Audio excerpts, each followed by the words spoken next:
சங்கீதம் 63ஆம் அதிகாரம். தேவனே, நீர் என்னுடைய தேவன், அதிகாலமே உம்மை தேடுகிறேன். வறண்டதும் விடாய்த்ததும் தண்ணீரற்றதுமான நிலத்திலே என் ஆத்துமா உம்மேல் தாகமாயிருக்கிறது. என் மாம்சமானது உம்மை வாஞ்சிக்கிறது.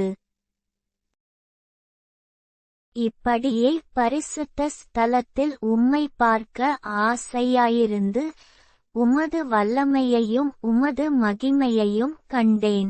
ஜீவனை பார்க்கிலும் உமது கிருபை நல்லது. என் உதடுகள் உம்மை துதிக்கும். என் ஜீவனுள்ள மட்டும் நான் உம்மை துதித்து உமது நாமத்தைச் சொல்லி கையெடுப்பேன். நிணத்தையும் கொழுப்பையும் உண்டது போல என் ஆத்துமா திருப்தியாகும்.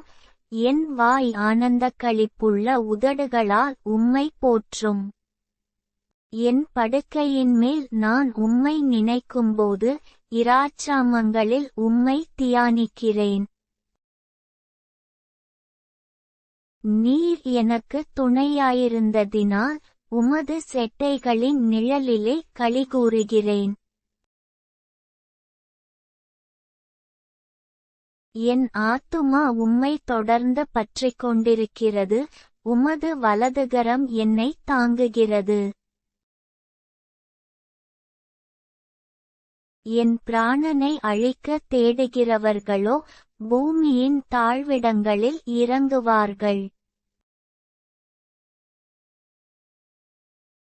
அவர்கள் பட்டயத்தால் விழுவார்கள், நரிகளுக்கு இரையாவார்கள்.